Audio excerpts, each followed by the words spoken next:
Thanks for hanging around there and bearing with me because I wanted to do this live. I've been feeling a bit sick. I actually came down with COVID, and so I was out of commission for the last week. So I wanted to thank all of you for hanging in there with the lull in content, but I'm back. I'm feeling a lot better. I recovered a lot quicker than I did the first time when I got sick 2 years ago, or about a year and a half ago. So yeah, I'm feeling a lot better and back to the information war. And the first thing I wanted to talk about, the first topic I wanted to go over in a live stream with you guys, and of course we'll have a bit of a discussion about it in the end. When I'm done, we can give some questions in the chat and I'll answer them, have a discussion with you all. But I really wanted to touch upon this one idea that is becoming more and more prevalent. It's heard more and more these days.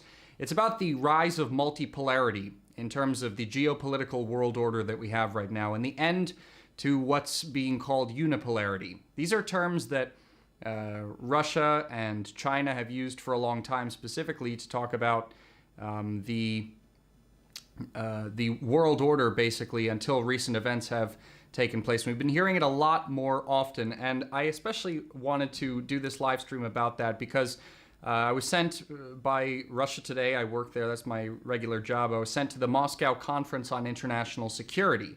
And this is an annual conference that acts as a forum for the Russian Defense Ministry and the defense ministries of other countries around the world that want to develop their military infrastructure outside of the influence of NATO so that they can reject capitalist imperialism from the West, so they can reject colonial domination from Western imperialist powers. They come here every year to talk about military contracts that they can cut with Russia. There were a lot of Vietnamese officials there, Chinese officials, a lot of African countries that are anti-imperialist and have long had very good relationships with Russia because of the fact that the Soviet Union sponsored anti-colonial struggles in Africa throughout the 20th century. And that legacy of anti-colonial cooperation with the Soviet Union has carried on into the modern day. And so I was sent there to cover this, and this conference opened up with two speeches. First, one from Russian President Vladimir Putin, and after him, there was Russian Defense Minister Sergei Shoigu. They both gave speeches, keynote speeches at the conference before the real work began. And one of the major things that they both touched upon was the end of this unipolar world that we've had since the end of World War II, and the rise of a new multipolar world. The rise of multipolarity, the death of unipolarity throughout the world.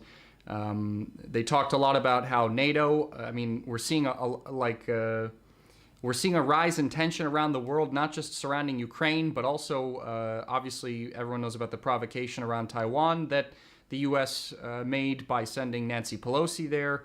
You know, basically all of this kind of stoking of conflicts around the world, Putin and Shoigu said that this is really the result of the death of unipolarity, the death of the dominance of the United States on the world stage in the capitalist world. And that's why, and you know, this is really relevant right now, especially after the beginning of the conflict in Ukraine between Russia and Ukraine, because this launching of unprecedented sanctions against Russia and the consequences that came after it, and the fact that Russia has not suffered from that, but actually the West has significantly suffered from it, even though they've put so much money into the Ukrainian military effort, which is basically falling flat on its face, and the backlash from Western sanctions that have been deployed on Russia have actually been creating record rates of inflation, record gas prices in the United States, and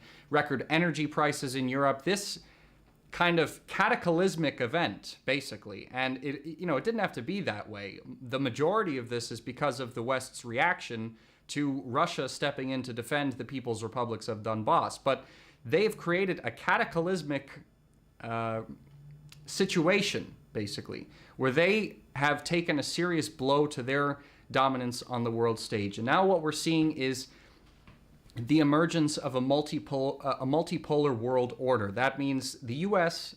and its Western European vassal states don't run the show anymore. The world is now in a geopolitical order where other areas have more power, or around the same amount of power than the Western imperialist powers have themselves, or it's at least turning into that way. And this can really all be explained actually along Marxist lines. And this is why I wanted to make this video, because all of this stuff that's going on right now was actually outlined by Vladimir Lenin in his work Imperialism, the Highest Stage of Capitalism, which actually I recently did a video about that, a kind of Zoom conference call with members of the Center for Political Innovation. It's one episode in a long series that I've been doing covering the intricacies of political economy as it was developed in the Soviet Union, specifically in the Soviet Union, because Soviet political economists are the ones that really gave the first enormous contribution to that field of study. So the link to that is in the description. I already put it there. Make sure to check it out. It covers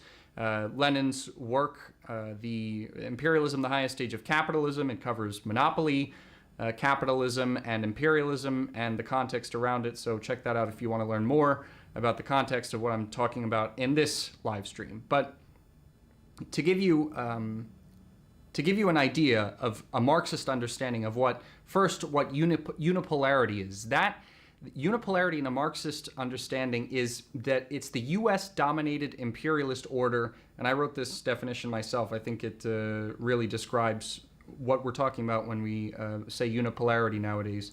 It's the US-dominated imperialist order established within the international capitalist system after the conclusion of the Second World War, because the Second World War was another event very similar, obviously bigger in its scale than the outbreak of the Ukraine conflict, but some are even saying that we're living in the Third World War right now, because when you think about it, obviously we're not launching nuclear weapons at one another, but the entire world is in one way or another connected to what's going on in the Ukraine conflict, and that's what's brought a lot of people to say that we're already in World War III.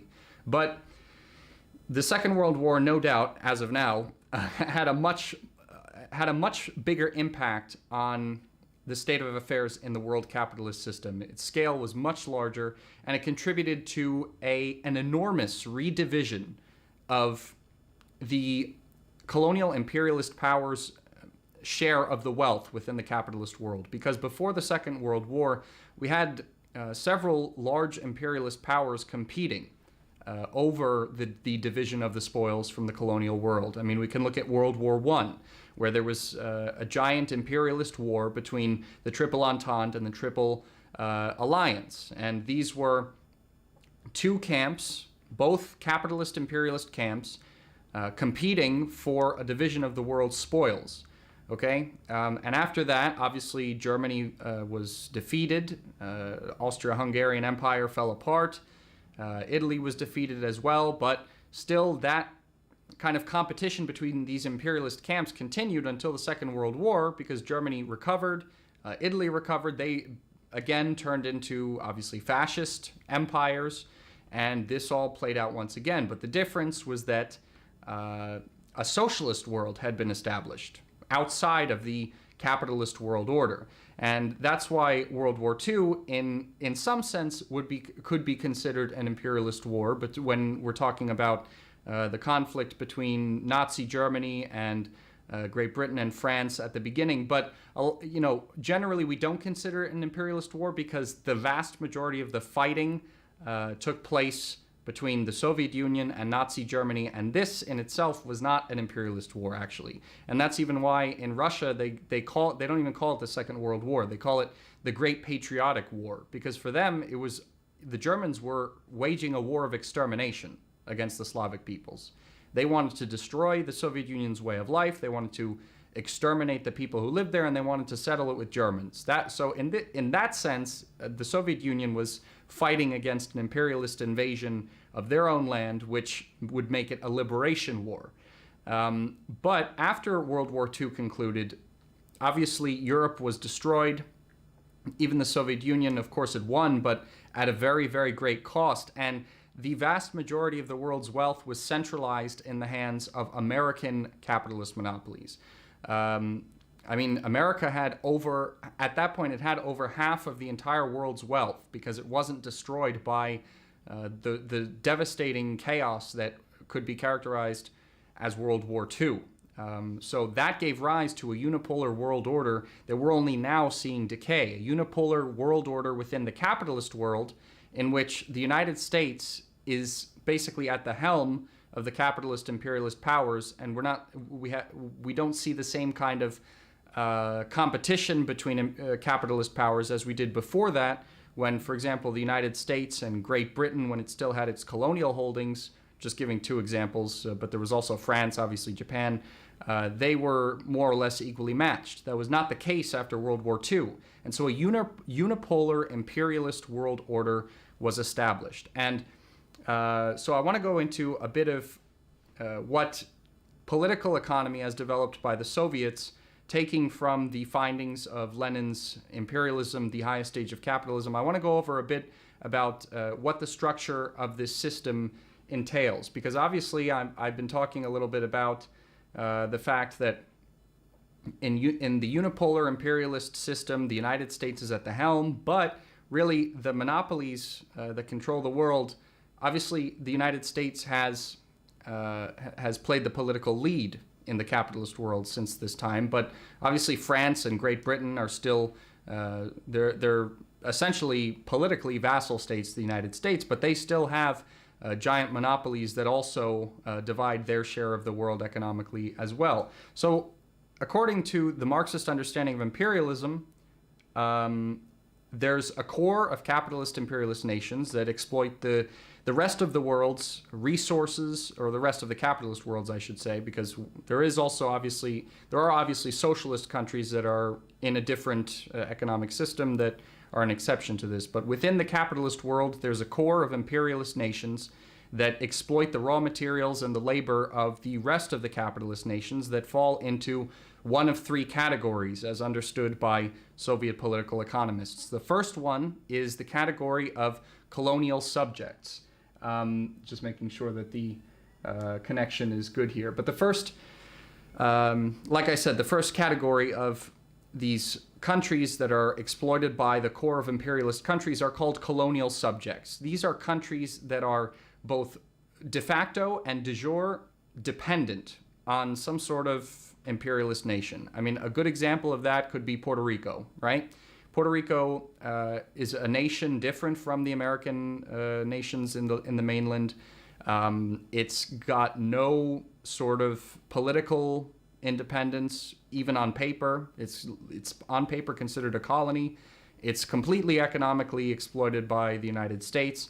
It cannot even have the most base, the most base rights in a bourgeois democracy, which is, voting for, in bourgeois elections. They can't even do that in the bourgeois federal elections. That's an example of a colonial state.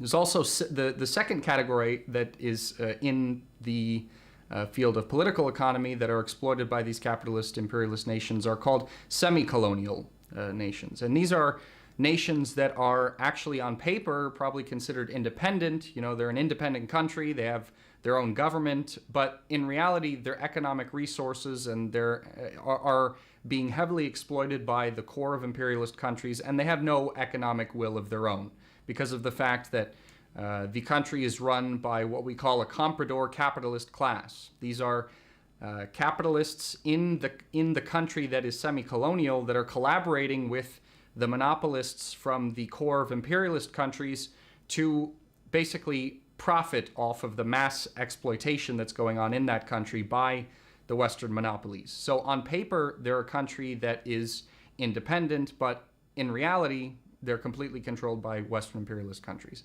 An example of that can be the fact, like Nigeria, the fact that there's a small clique of people in that country that collaborate with Western imperialist nations to make tons of money off of the exploitation of the country's resources.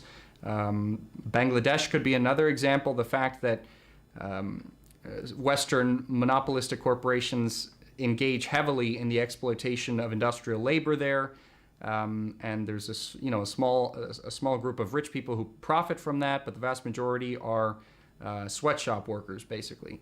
But the third category that we have here that makes up the rest of the capitalist world outside of the core of imperialist countries is what we call the countries that are dependent.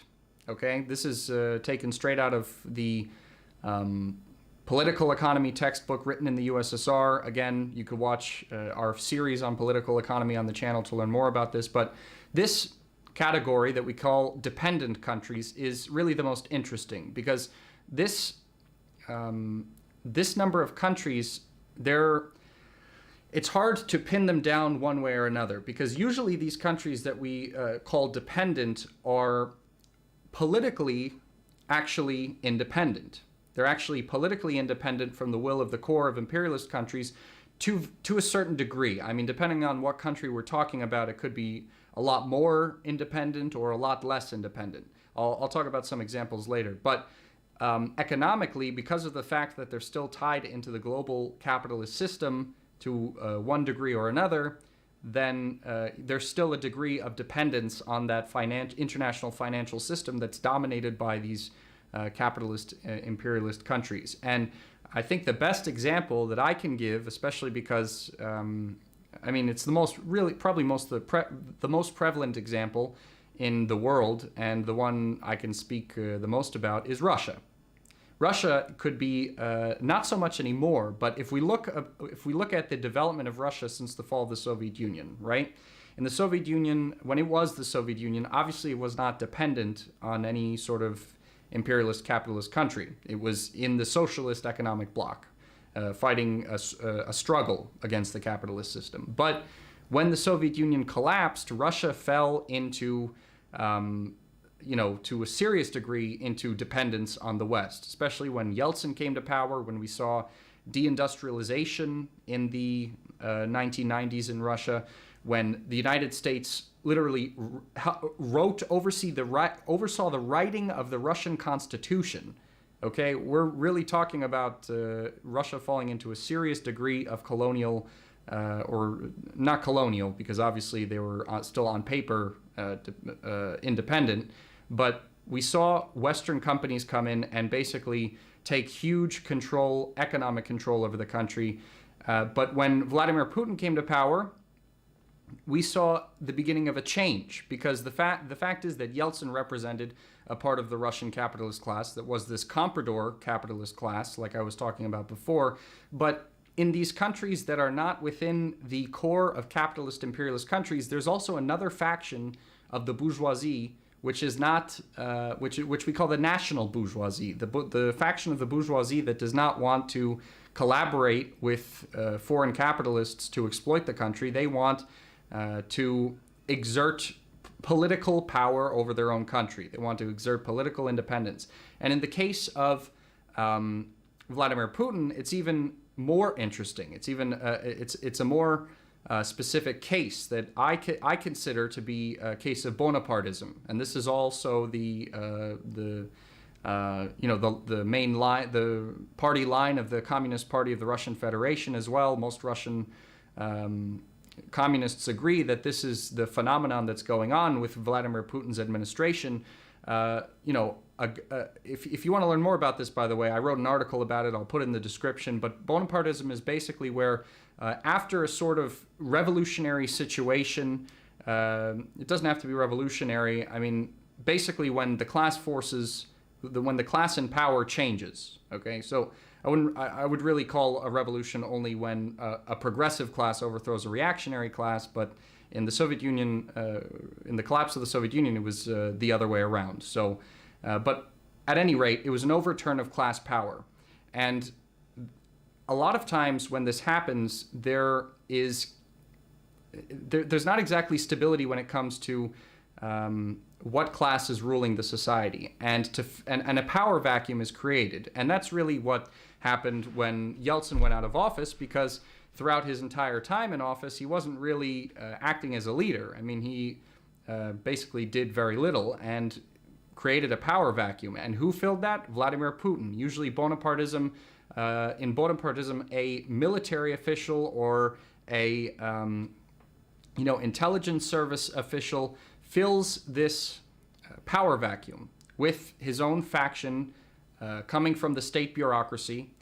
And as opposed to traditional capitalist imperialist countries where the capitalists basically control everything the government does, in a Bonapartist situation, the state actually dictates to the capitalists what they can and can't do. So the capitalists are not in the same position of power as monopolists are in imperialist capitalist countries. And when we get this situation, this is called Bonapartism. And this is really, I think, the best way to describe the class situation in Russia as well. And because of that class situation, the Putin administration and the Russian government are aligned against these imperialist countries in the West that are trying to take away Russia's sovereignty. And so what do we mean by the rise of multipolarity when we talk about this? We mean not only, as I said before, the end of this unipolar world imperialist order led by the United States, but also the rise of two other parts of the world. We see the rise, again, of a socialist camp in the world. We're talking about China at the helm of that. China, we see Venezuela, the DPRK, Vietnam, Syria, arguably, and Iran, arguably, and Cuba. We see the rise of this part of the world as well, standing outside of this capitalist system in general, more or less. And then we're also seeing the emergence of a part of the world that was formerly in this dependent category within the capitalist world system. But it's emerging to near complete independence from the yoke of the imperialist powers, basically. And leading that world is obviously Russia, because we can see the fact that that Russia, even in the earlier years of Putin, was very dependent on the West. I mean, when the Ukraine crisis began in 2014, it really negatively affected the economic situation in Russia.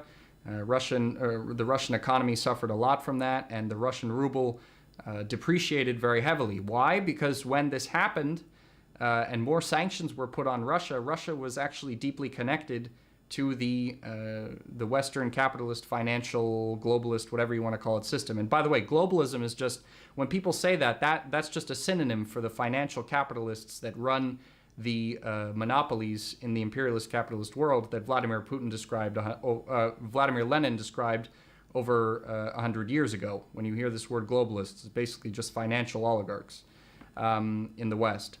And so we're seeing the rise of these two worlds, and as I was saying, after the 2014-2015 economic problems that Russia was running into, Putin's administration realized that the only way to get away from this dependency on the imperialist countries was to become economically independent, to break these economic ties with the Western financial world that's inevitably dominated by Western finance capital as much as possible. So what happened? I mean, the main thing was that the government, the Russian government, paid off the majority of its debts to the West.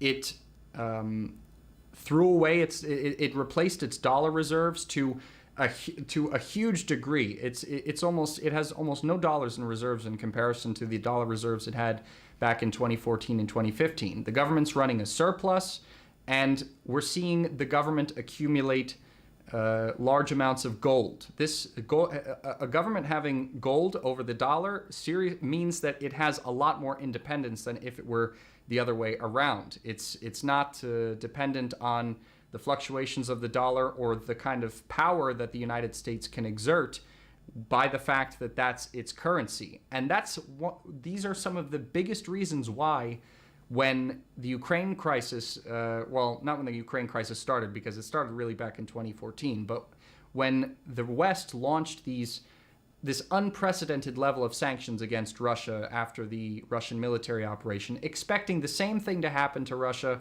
that happened back in 2014 and 2015 when it launched another huge wave of sanctions. And by the way, before I continue the sentence, Russia has more sanctions leveled upon it than any other country in the world. I mean, it's got more sanctions than Iran and North Korea. That's how sanctioned Russia is right now. And it has not experienced not nearly the kind of economic blow that it felt in 2014 and 2015. To be honest, the measures that the Russian central bank took to react to all this actually led to several good things happening. I mean, one of the things that was just reported recently was the fact that Russian regions, because of the direct result of the Russian of the anti-Russian sanctions, a lot of Russian regions are actually reporting higher incomes, higher revenues since the beginning of the Russian special military operation, especially because of the strengthening of the ruble. Now, another good thing that was brought about by by the measures that Russia took to counteract these Western sanctions was the artificial strengthening of the ruble. Okay, that means that this move hurts Russian capitalists, and actually Russian oligarchs and capitalists are not having a good time right now because of this Russian military operation. A lot of them are upset about it, but because for those of you who understand capitalist economics, when the currency of a country strengthens, generally that's bad for the domestic capitalists and good for people who are importing, foreign capitalists who are importing to that country. But when the currency deteriorates or inflates, that's better for for example, Russian capitalists who are exporting elsewhere. But who is that good for? Obviously, when the currency strengthens, it's good for workers who are earning their salary in that currency. It means that the Russian currency that Russian workers are, making in their salary and everything is worth a lot more than it was in the world market, and it means that they can buy foreign products a lot easier, and it means they can travel a lot easier. So it means it's actually a good thing for the Russian working class. But for the capitalists, it's not very good, and that's one of the main. Those are some of the main consequences that have come out of this, and I was actually at the State Duma several weeks ago, and I was sent there for Russia Today to do a report. But I was also watching the sessions that were going on, and you see these like small, really minuscule parties in Russia. Like there's one called like New People, but basically they never get any attention because they're so small. But a lot of them are actually parties trying to represent the interests of oligarchs. And they're all trying to lobby for artificially inflating the ruble desperately back to where it was because these oligarchs are really suffering. On the other hand, Putin's administration, the people who are in United Russia, as well as the Communist Party, they're actually in agreement on this. They want to keep the currency. They don't want to move it back to that level where it was before. So this is another interesting thing to note about this. So that's precisely why we're seeing a sort of overlap of the interests in the rise of this new multipolar world of the socialist world and the formerly more dependent countries of the capitalist world. These countries that are governed by the national bourgeoisie faction of their capitalist class that see a common interest with the socialist world in combating the imperialist capitalist countries. And one thing I want to end on right now is like a real life example of that. The fact that really, since the beginning of the Ukraine conflict, and especially now, since the beginning of Russia's military operation, the Ukraine conflict, like I said, has been going on since 2014. But since the beginning of these Western sanctions against Russia's, as a result of Russia's military operation, we've seen Russia and China cooperate deeper than we have seen ever before. And that's especially the case after what happened with Taiwan, when Nancy Pelosi went there after China had sent warning after warning that this would be a direct provocation against Beijing, that this would be a violation of the One China policy. Nancy Pelosi went and visited Taiwan anyway, obviously, bringing world tensions higher than they even needed to be, as if they weren't high enough. But Russia obviously came to China's side with this. Russia backed China up, saying that this was obviously a direct provocation, that this is just another episode in a larger attempt for the West, for the U.S.-led West, to actually establish a NATO-style military alliance in the Far East to challenge China's power. And this was echoing, this kind of move of support for China was really echoing what China did for Russia during the special military operation as well. China called out the hypocrisy of NATO's actions around Ukraine, saying that they were, it was the West's fault for stoking this crisis. And so we've seen, because of the fact that the West is desperately trying to protect its dying unipolar control over the world, its the U.S.-led domination, the world domination of U.S. monopoly capital, we're seeing that we're seeing that being replaced by this multipolar world order led by Russia and China. And one thing I wanted to say was just that today, August 17th, China sent an official. The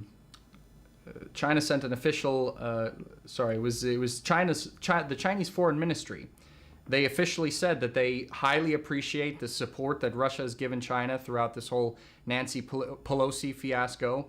And this is just the latest really sign that cooperation between Russia and China is becoming so much stronger than it was even before. So with that, I want to end what I wanted to talk about today, but I'd be happy to answer several questions before we end this live stream. I'll just take a look at the chat right here. Is Russia a good country to live in? Yeah, I love it here. I don't even know if I'll ever go back. I noticed, there's free healthcare here.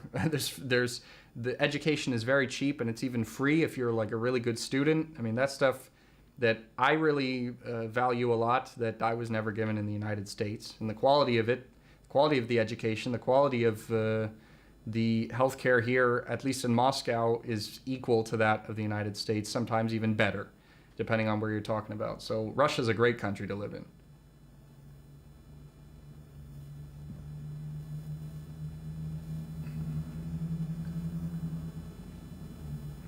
I see the whole conversation about Samira and Haas. I'm not going to get into that, though. Mao spoke about the necessity at the time to work with the national bourgeoisie against imperialism and colonialism. That's true. There are situations that call for that, and right now is one of them, I think. Bolshevik cosmonaut. America could be called super imperialist. I agree with that. Is Russia or the KPRF doing anything to help Cuba? Perhaps. I'm sorry, I just don't know anything about that. I know that Cuba and the KPRF, are constantly having meetings together and conferences and everything. And Cuba and Russia are politically aligned together, even though Russia's not communist anymore, obviously. But really, the bulk of the attention, of course, of humanitarian aid and political support right now is going to Donbass because they need it the most. I mean, Cuba's obviously in a very difficult position as well, and they need a lot of help. But, in Donbass, there's a war going on and people are dying, so they really require the vast majority of Russia's attention right now. What are my thoughts on Stalin? Actually, I did a live stream that you can check out on the channel about Stalinist industrialization and collectivization in that period. I give a detailed explanation of what happened. You can find it on the channel, and my thoughts on it. I have a positive view of Stalin. I think that people who think Stalin was like Hitler are completely wrong, and people who maybe not think that Stalin was like Hitler, but think that Stalin was like some sort of harsh dictator, I think they don't take historical context into account, and they try to understand Stalin from the context, from a contemporary context, when Stalin was a leader at a time when his country was constantly either at war or at the very brink of war, and was just on the brink of not being economically developed enough to handle such a situation. And when you're in such extreme circumstances, I mean, people act differently, people make different decisions, and for good reason. I mean, it's a crisis, basically. Basically, almost all of Stalin's administration can be categorized, or characterized rather, by a series of serious crises that a lot of people don't even know about. I mean, specifically, we could talk about what really created a sense of paranoia in the Soviet Union at the beginning of the 1930s. The fact that there was a real threat of all of the Western imperialist powers ganging up on the Soviet Union again and trying to attack them. A lot of Russian historians write a lot about this, but we almost never hear about it in the West. And one of the main things that prevented that from happening was basically luck. Basically the fact that, just as the Western imperialist powers were preparing and uniting to attack the Soviet Union once again, as they did back in the Civil War, the Great Depression happened. And that basically forced the Western capitalist powers to throw their plans out the window. But, Stalin, very controversial.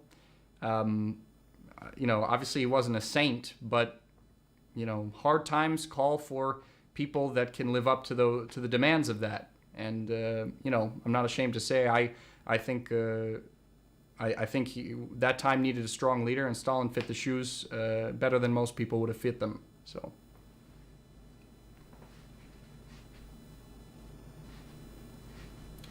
KPRF position on DPRK seems to be pro-denuclearization of the DPRK. Is the position more nuanced?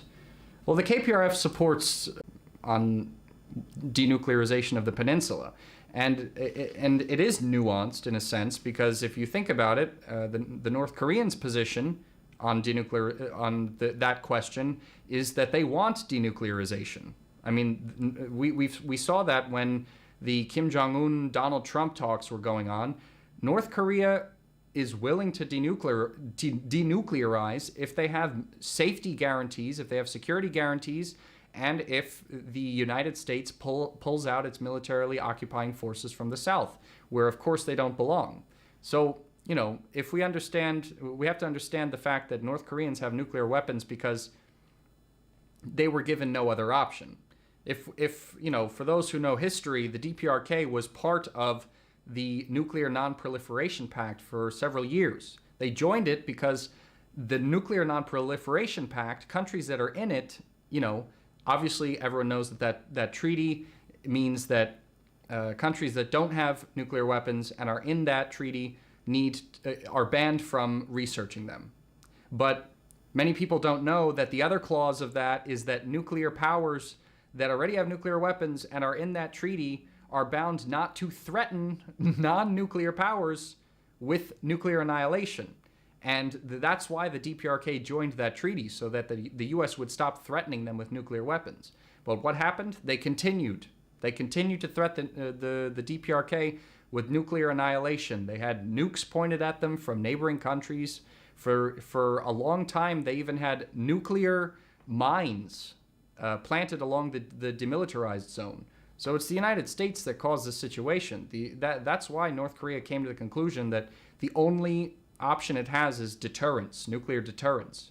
But as we saw during the Kim Jong-un and Donald Trump talks that obviously failed, North Korea is willing to denuclearize, but some conditions need to be met that are very, very normal conditions. They're not asking for that much. They're asking for an end to the military occupation of the southern half of their country, and they're asking for an end to nuclear threats against them. That's completely reasonable. And the reason it didn't work out is because the United States said, of course, after a long history of not living up to its promises to the DPRK, the United States said, you have to denuclearize first before we stop threatening you with nuclear weapons. Obviously, North Korea is not going to do that.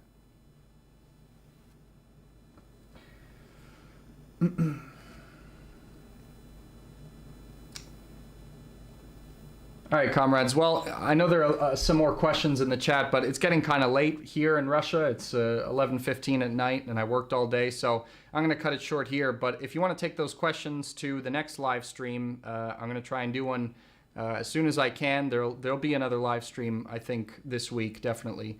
But thanks for watching. Make sure to like, share, and subscribe if you liked this this live stream. It really helps me out. It really helps me grow the subscriber base and get this information to people who, are victims of this information blockade against Russia right now. Since RT is blocked in the West, Sputnik's blocked in the West, it's outlets like this one that are still under the radar and Western people can see that actually can bring that information to you guys. So please help me out as much as you can by doing that. Again, liking, sharing, and subscribing. And if you have some spare money that you can support the channel with, we have a Patreon. That would really go a long way in terms of supporting my efforts to bring a team together so that we can work more effectively and get information out quicker to you guys in a more how might one say, a more shined fashion. We can go on more trips. It'll really expand the possibilities of the channel. So thanks a lot for watching, guys. Workers of the world unite.